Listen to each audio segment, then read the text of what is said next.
Haja como se nada pudesse te abalar. Essa frase, à primeira vista, pode soar como frieza, indiferença ou distanciamento emocional. Mas não é disso que estamos falando aqui. Trata-se de algo muito mais profundo, construir um estado interno tão sólido, tão enraizado, que nenhuma tempestade externa seja capaz de arrancar a sua paz. Não é sobre fechar o coração, é sobre fortalecer as raízes.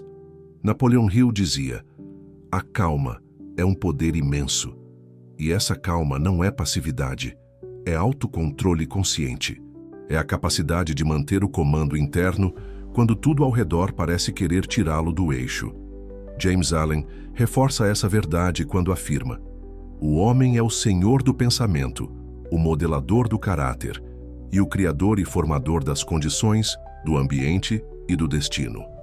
O domínio sobre si mesmo não é apenas uma virtude pessoal. É a base sobre a qual o mundo ao seu redor inevitavelmente se organiza. Pense na imagem de uma montanha. As nuvens passam, os ventos sopram, as tempestades se formam, e ela permanece firme, presente, inabalável. É assim que uma mente treinada opera. Ela não reage por impulso, mas responde com estratégia. Não se trata de lutar contra o mundo, mas de se recusar a entregar a ele o poder de definir seu estado interno. A verdadeira força não é vencer discussões, nem resistir a tudo que acontece. É manter-se inteiro quando tudo parece querer te quebrar. É aqui que começa a transformação, e é exatamente por esse caminho que vamos seguir hoje. 1. O fator silencioso que mina sua força interna. Há um erro tão sutil que a maioria das pessoas não o percebe até que as consequências se tornem inevitáveis: confundir autocontrole com repressão emocional. Essa confusão é responsável por desgastar silenciosamente a força interna, minando a estabilidade emocional que muitos acreditam estar cultivando. Reprimir emoção não é o mesmo que controlá-la. A repressão é como empurrar uma mola para baixo. Por mais que você segure, ela acumula tensão até que, inevitavelmente, salte de volta com força ainda maior. Esse acúmulo interno não desaparece. Ele se armazena no corpo, nos músculos, na respiração, na mente. E quando a pressão se torna insustentável, o resultado é explosão. Palavras ditas no calor da raiva, decisões precipitadas, atitudes que contradizem valores e objetivos. Napoleão Hill, ao falar sobre a importância de dominar a mente, não se referia a sufocar o que se sente, mas a compreender, processar e escolher conscientemente a resposta. É aí que muitos erram. Acreditam que estar calado diante de uma provocação significa estar no controle, quando na verdade estão apenas armazenando a reação para liberá-la mais tarde, muitas vezes no momento menos apropriado. A neurociência ajuda a entender essa dinâmica. Nosso sistema límbico, a parte do cérebro responsável pelas emoções, reage antes mesmo que o córtex pré-frontal, área associada à lógica e ao planejamento, tenha tempo de analisar a situação. É por isso que, sem treino consciente, a reação emocional é quase instantânea. Quando alguém nos provoca, o corpo dispara respostas automáticas: aceleração dos batimentos cardíacos, tensão muscular, respiração mais curta. Essas reações fisiológicas preparam o corpo para lutar ou fugir, mas também reduzem temporariamente nossa capacidade de raciocinar com clareza. Se não há treinamento para reconhecer e intervir nesse processo, a emoção governa a decisão. É assim que líderes empresariais perdem contratos importantes ao responderem com impulsividade a um imprevisto. É assim que relacionamentos são abalados por uma palavra dita sem filtro. É assim que oportunidades se perdem por causa de um momento de descontrole. Lembro-me de um caso real de um executivo talentoso que, após anos construindo uma reputação impecável, viu um negócio milionário ruir por causa de uma reunião. Um atraso no cronograma provocou uma discussão acalorada entre os envolvidos. Em um momento de frustração, ele levantou a voz e acusou um parceiro-chave de incompetência. O impacto foi imediato. A confiança foi quebrada. Não importou que ele tivesse anos de bom desempenho. Aquela reação, concentrada em segundos, foi suficiente para mudar a percepção de todos na sala. O que faltou ali não foi competência técnica, nem inteligência estratégica, mas um recurso interno, a capacidade de pausar, respirar e responder com intenção. E é exatamente aqui que entra a técnica que chamo de respiro de decisão. O respiro de decisão é simples, mas poderoso. Antes de responder a qualquer estímulo emocional, seja um comentário ofensivo, uma crítica inesperada, uma má notícia, faça uma pausa consciente de 4 segundos. Inspire profundamente por 2 segundos. Segure o ar por 1 segundo e expire lentamente por mais 1 segundo. Essa pequena janela de tempo é suficiente para interromper o ciclo automático de reação, permitindo que o córtex pré-frontal tenha tempo para atuar. No início, essa pausa pode parecer estranha ou até artificial, especialmente em diálogos rápidos, mas com prática, ela se torna natural. É como criar um pequeno espaço entre o que acontece e a forma como você escolhe reagir. Nesse espaço, você recupera o poder que a situação tenta tomar de você. Para fortalecer esse hábito, é útil começar em situações de baixa intensidade. Pratique o respiro de decisão ao lidar com pequenas frustrações, trânsito lento, atrasos em filas, mensagens não respondidas. Nessas ocasiões, o risco emocional é baixo e o treino é mais fácil. Com o tempo, seu corpo e sua mente se acostumam a responder com essa pausa, mesmo em momentos de alta pressão. Napoleon Hill enfatizava que o autocontrole é uma das chaves para a maestria pessoal. Ele não falava de um controle tenso e rígido, mas de um estado interno sereno, capaz de manter a visão clara mesmo em meio à turbulência. Esse tipo de autocontrole é construído pela repetição consciente de escolhas que priorizam a calma sobre a reação. Há também um aspecto espiritual nessa prática. Ao pausar e respirar, você não está apenas oxigenando o corpo e clareando a mente, está sintonizando sua energia com um campo mais estável. Quando você responde a partir desse estado, a sua vibração muda. Em vez de ampliar o caos, você projeta ordem e clareza. Essa estabilidade interna, com o tempo, se torna tão forte que os eventos externos têm cada vez menos poder de te desequilibrar. Vale lembrar que manter a calma não significa ser passivo diante da vida. Pelo contrário, significa agir com mais precisão. Imagine um arqueiro.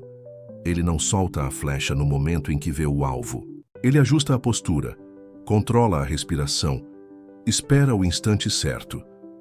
Essa paciência é parte da força.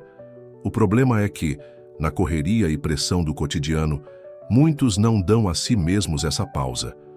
Condicionados desde a infância a reagir rapidamente, acabam associando velocidade de resposta à competência. Mas, na verdade, a competência real é responder no tempo certo, não no mais rápido. Aqueles que aprendem a criar esse espaço interno percebem uma mudança profunda. Decisões se tornam mais acertadas. Conflitos são desarmados antes de crescer. A saúde melhora, porque o corpo não vive em estado constante de estresse. E, acima de tudo, a autoconfiança se fortalece, pois você percebe que é capaz de manter o controle mesmo quando tudo ao redor parece querer te desestabilizar. O fator silencioso que mina a força interna não é o que acontece fora, mas a forma inconsciente como lidamos com isso por dentro. E a boa notícia é que esse fator pode ser transformado com treino, consciência e prática diária. O respiro de decisão é apenas o primeiro passo, mas ele abre a porta para um caminho de autocontrole verdadeiro, aquele que não suprime, mas integra e redireciona a emoção para fortalecer a sua presença no mundo. Quando você percebe que não precisa reagir automaticamente a nada, algo extraordinário acontece. O mundo deixa de te empurrar e você começa a conduzir o ritmo. E é nesse momento que a força interna deixa de ser uma ideia e passa a ser um estado de ser. 2. Por que a maioria não consegue manter a calma diante de crises? A calma é celebrada em livros, palestras e discursos motivacionais. Admiramos líderes que permanecem serenos diante de situações caóticas. Atletas que mantêm o olhar fixo no objetivo, mesmo quando tudo parece perdido. e pessoas que, em meio a tragédias pessoais, conseguem transmitir uma paz inexplicável. No entanto, por mais que reconheçamos o valor dessa postura, poucos conseguem mantê-la quando a crise é real, quando o golpe vem sem aviso, quando tudo parece ameaçar desmoronar. Por que isso acontece? Porque, mesmo sabendo que a calma é a melhor escolha, reagimos com desespero, raiva ou pânico? A resposta começa na infância. Desde cedo, somos condicionados a reagir automaticamente a qualquer ameaça percebida. Se uma criança tropeça e cai, a reação imediata de muitos adultos é correr e, em tom alarmado, perguntar: "Você se machucou?", antes mesmo de avaliar a situação. Essa reação, por mais amorosa que pareça, ensina ao subconsciente que acontecimentos inesperados exigem alarme, medo e urgência. Ao longo da vida, esse condicionamento é reforçado. A escola premia respostas rápidas, o ambiente de trabalho valoriza quem resolve na hora, e a cultura em que vivemos idolatra a reação instantânea. Assim, crescemos confundindo velocidade com eficiência e impulsividade com competência. Quando a crise chega, nosso corpo já está treinado para reagir antes mesmo que a mente tenha a chance de avaliar. Do ponto de vista biológico, isso se explica pela forma como nosso sistema nervoso evoluiu. O cérebro primitivo desenvolveu respostas automáticas de luta ou fuga para garantir a sobrevivência. Ao detectar um perigo, o sistema límbico dispara sinais para liberar adrenalina e cortisol, preparando o corpo para agir rapidamente. Essa resposta foi essencial para nossos ancestrais, mas no mundo moderno, onde a maioria das crises não exige luta física nem fuga imediata, ela pode nos atrapalhar. Quando estamos diante de uma crise emocional, financeira, profissional ou de saúde, a reação física é a mesma: respiração acelerada, músculos tensos, coração disparado. Nesse estado, a parte do cérebro responsável pelo raciocínio lógico, o córtex pré-frontal, tem sua atividade reduzida, dificultando a tomada de decisões racionais. É como tentar dirigir em alta velocidade com o para-brisa embaçado. Você até se movimenta, mas não enxerga com clareza. E é aqui que surge um insight contra-intuitivo. A calma não é ausência de emoção, mas presença total no momento. Não é desligar o que se sente, mas estar tão conectado ao presente que a emoção não sequestra o raciocínio. Quando você está presente, observa a emoção como quem assiste a uma onda se formando no mar. Você não tenta pará-la, mas sabe que ela virá e passará. Atletas de alto rendimento são mestres nessa habilidade. Eles não treinam apenas o corpo, mas também a mente para lidar com pressão extrema. Um tenista profissional, por exemplo, não pode se deixar abalar por um erro ou por um ponto perdido, pois a partida ainda está em andamento. Por isso, ele treina técnicas mentais para resetar rapidamente o foco. Da mesma forma, um piloto de corrida não pode entrar em pânico diante de um imprevisto na pista. Ele precisa manter o controle da atenção para reagir com precisão. O que esses exemplos mostram é que a calma pode ser treinada e que, sem treino, a maioria das pessoas continuará refém das reações automáticas herdadas do passado. Uma ferramenta poderosa para desenvolver essa habilidade é a visualização antecipada. Essa prática consiste em imaginar, com riqueza de detalhes, situações potencialmente desafiadoras e ensaiar mentalmente a melhor resposta. O objetivo é condicionar o cérebro a associar calma a momentos de pressão. Para aplicar essa técnica, escolha um cenário real que tende a tirar você do equilíbrio. Pode ser uma reunião difícil, uma conversa delicada, um problema recorrente no trabalho ou em casa. Feche os olhos e visualize a cena acontecendo. Ouça os sons, perceba as expressões, sinta as emoções que normalmente surgiriam. Em seguida, veja-se respondendo com serenidade, utilizando respiração profunda, tom de voz calmo, postura firme. Repita essa cena mental diversas vezes até que se torne natural imaginar-se assim. Essa prática não é apenas mental. Estudos de neurociência mostram que o cérebro não distingue completamente entre experiência real e imaginada. Quando você visualiza um comportamento de forma intensa e detalhada, ativa as mesmas redes neurais que seriam usadas na situação real. Com a repetição, cria-se um atalho no cérebro que facilita a escolha da resposta treinada em vez da reação automática. O condicionamento de manter a calma, no entanto, exige mais do que exercícios mentais. É preciso cultivar hábitos que reforcem essa estabilidade interna no dia a dia. Isso inclui cuidar da respiração, manter uma rotina de sono adequada, alimentar-se de forma equilibrada e praticar atividades que promovam foco e atenção plena, como meditação ou caminhadas conscientes. Essas práticas fortalecem o sistema nervoso e aumentam a capacidade de regular emoções sob pressão. Outro ponto importante é mudar a narrativa interna sobre a crise. A maioria das pessoas encara uma dificuldade como algo que precisa ser eliminado o mais rápido possível, e não como um cenário que pode ser administrado com inteligência. Ao mudar a pergunta de como faço para acabar com isso, para como posso navegar por isso da melhor maneira possível, você desloca o foco da luta contra a situação para a gestão inteligente dela. Esse simples ajuste de perspectiva reduz a ansiedade e amplia a clareza mental. Napoleon Hill já dizia que toda adversidade traz consigo a semente de um benefício equivalente ou maior. Essa visão é um antídoto poderoso contra o pânico. Quando você começa a treinar a mente para procurar oportunidades em meio ao caos, a crise deixa de ser um inimigo absoluto e passa a ser um campo de aprendizado e evolução. Isso não significa romantizar a dor ou negar as dificuldades, mas sim reconhecer que há poder na forma como você decide atravessá-las.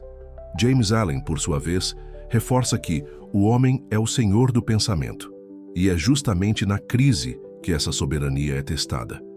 É fácil manter a calma quando tudo está bem.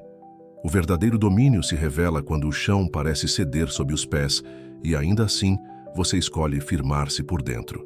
A maioria não consegue manter a calma porque nunca foi treinada para isso. Crescemos acreditando que as emoções são como forças da natureza, inevitáveis, irresistíveis, incontroláveis.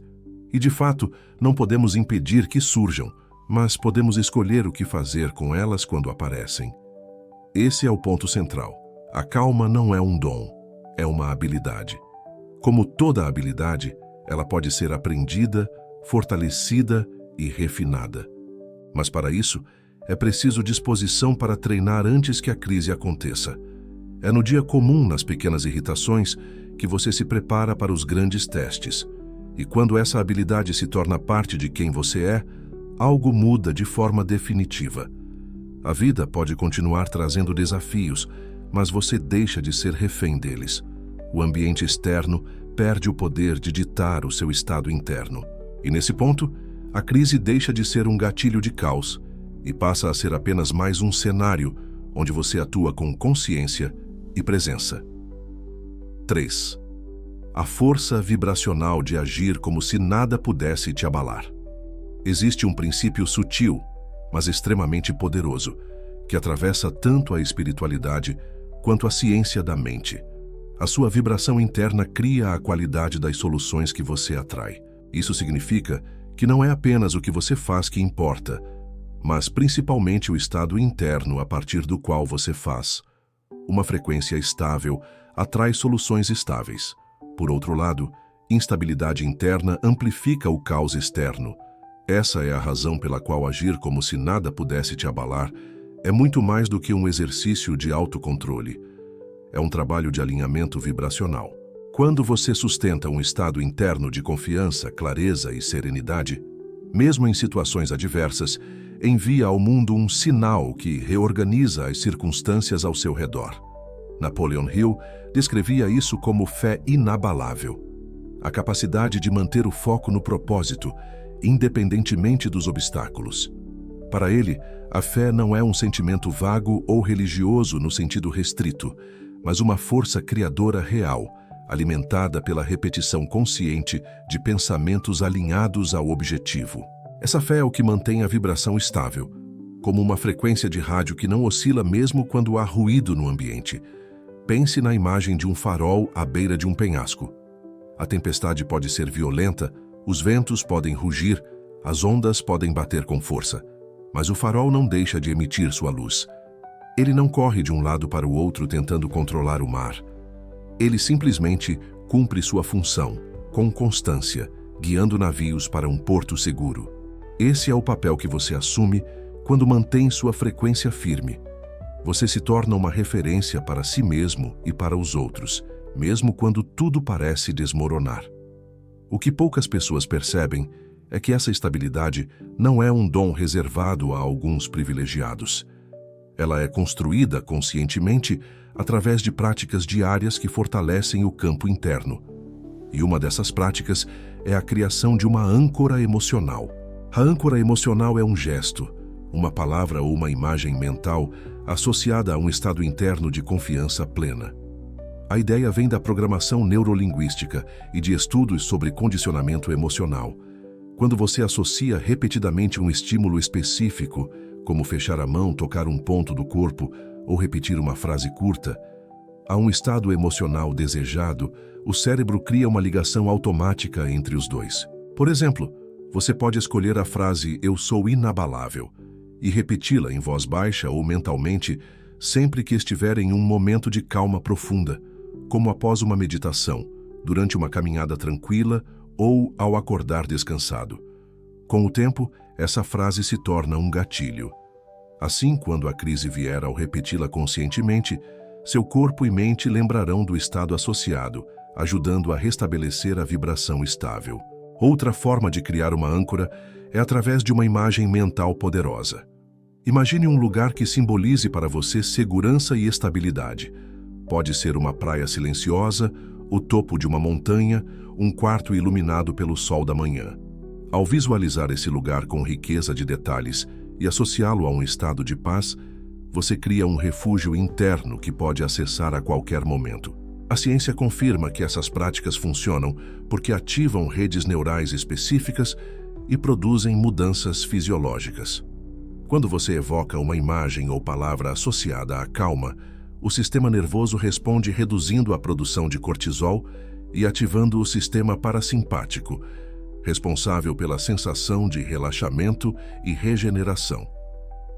Em outras palavras, você está ensinando o corpo a lembrar da calma, mesmo em meio ao caos. No campo espiritual, agir como se nada pudesse te abalar é também um ato de confiança no processo da vida.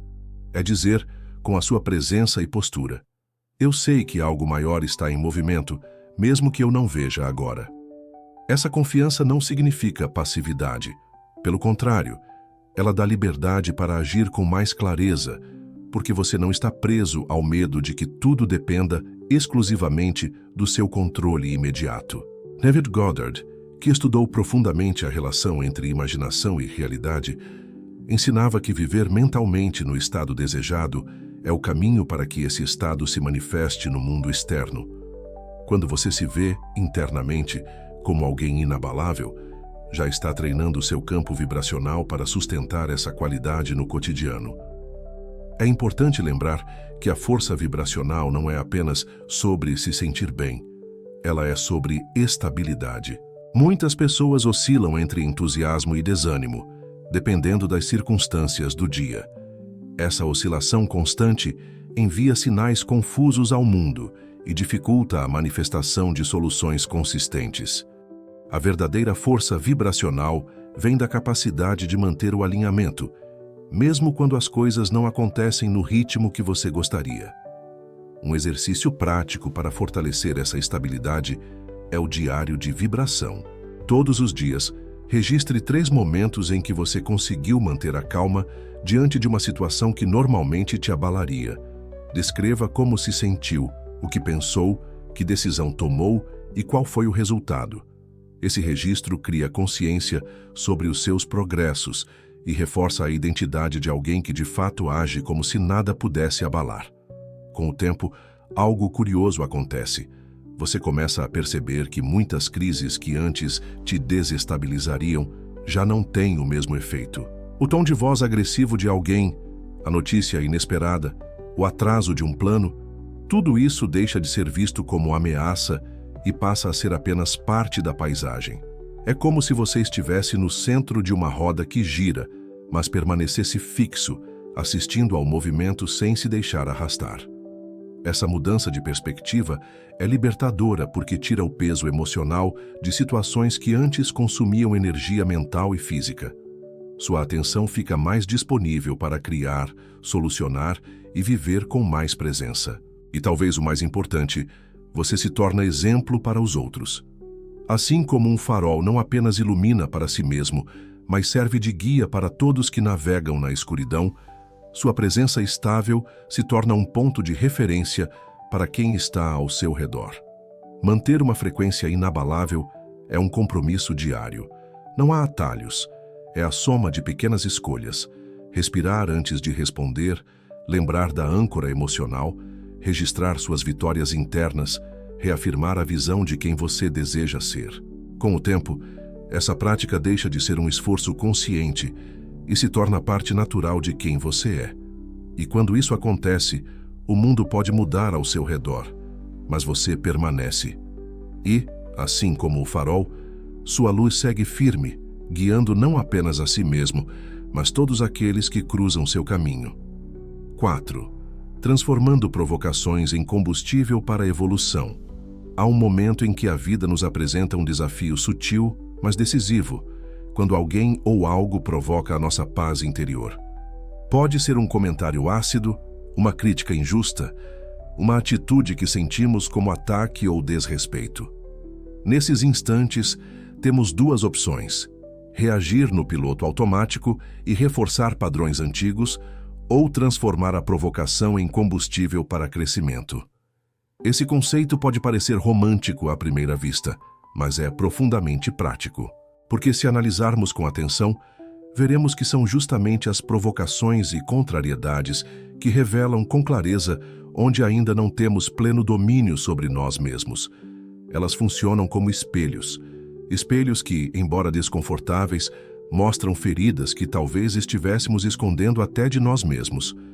Do ponto de vista da neurociência espiritual, cada vez que você escolhe responder com calma, em vez de reagir impulsivamente, está literalmente alterando a arquitetura do seu cérebro.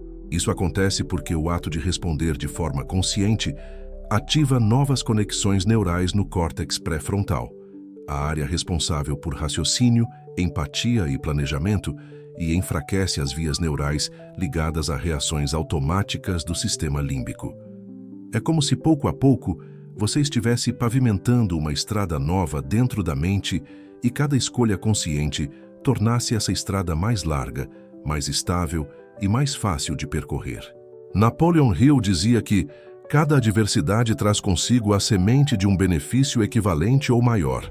Se aplicarmos isso ao campo emocional, cada provocação é uma oportunidade de fortalecer a nossa frequência interna. Em vez de ver o provocador como inimigo, podemos começar a enxergá-lo como um treinador involuntário. Alguém que, sem saber, está nos ajudando a desenvolver resistência e autocontrole.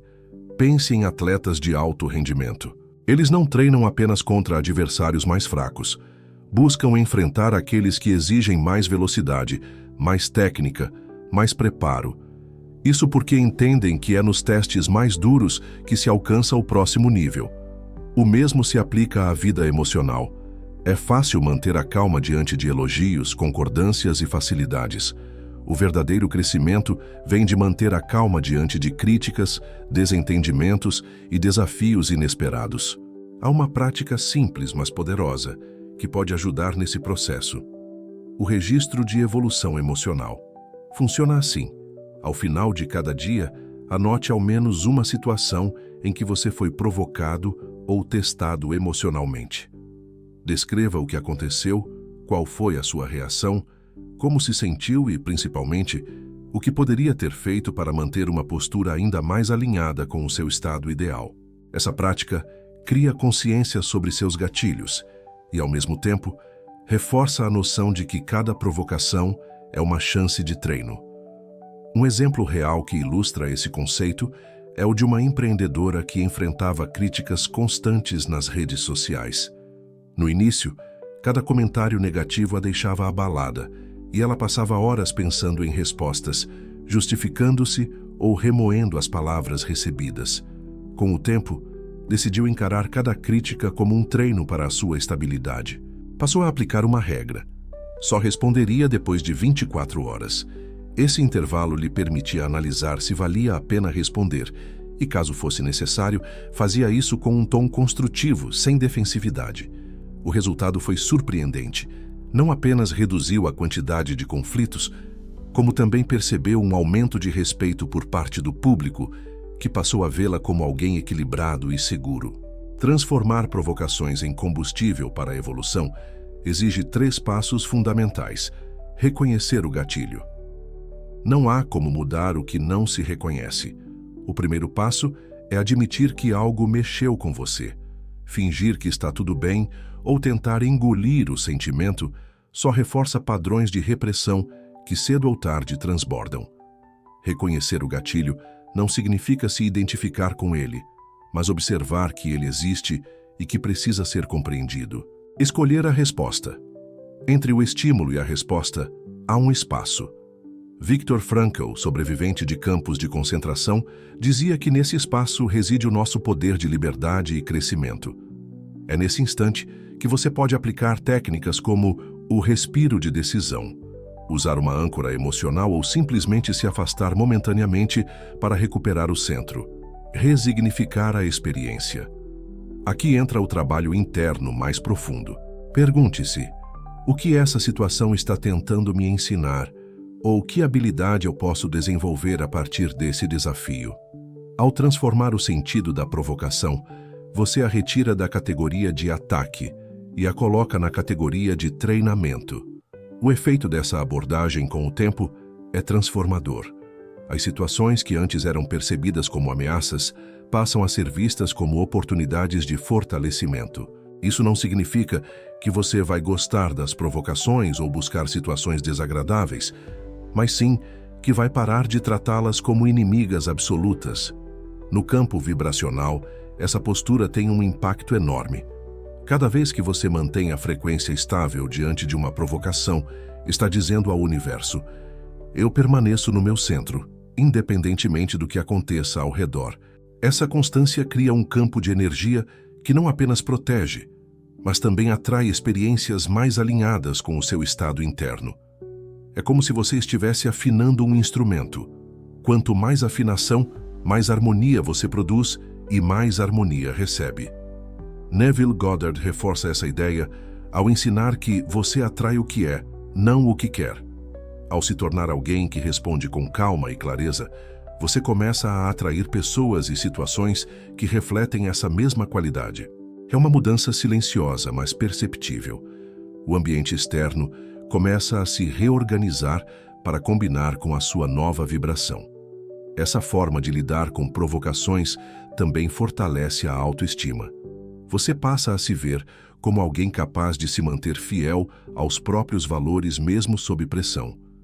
Essa autoimagem sólida é fundamental para sustentar resultados de longo prazo, seja na vida pessoal, seja nos negócios. E talvez o mais importante, você descobre que não precisa se proteger da vida para viver em paz. Ao contrário, é justamente por enfrentar as provocações de frente, com consciência e presença, que a paz deixa de ser um estado frágil e se torna algo enraizado. Transformar provocações em combustível para a evolução é, no fundo, um ato de maturidade espiritual. É escolher crescer em vez de reagir, aprender em vez de atacar, criar em vez de se defender. É entender que cada encontro, cada situação, carrega dentro de si a possibilidade de moldar um eu mais forte, mais consciente e mais livre. E quando essa escolha se torna hábito, você descobre um poder que vai além do autocontrole, o poder de transmutar qualquer energia, por mais densa ou caótica que pareça, em força construtiva. É nesse ponto que agir como se nada pudesse te abalar deixa de ser um esforço e se torna um reflexo natural do seu ser. Conclusão. Manter-se inabalável não é sobre negar emoções, fingir que nada importa ou se tornar insensível ao mundo. É, antes de tudo, sobre reorganizar o campo interno para que o externo não tenha o poder de governar quem você é. é viver com raízes profundas o suficiente para que nenhuma tempestade te arranque do lugar. Bruce Lipton nos lembra que o nosso estado emocional é como um código que informa cada célula do nosso corpo e molda, silenciosamente, o nosso destino. Quando cultivamos calma e firmeza, estamos não apenas protegendo a mente, mas fortalecendo o corpo, a energia e a nossa capacidade de criar um futuro sólido. Neville Goddard reforça: viver mentalmente no estado desejado é o que, inevitavelmente, fará com que o mundo se molde a esse estado.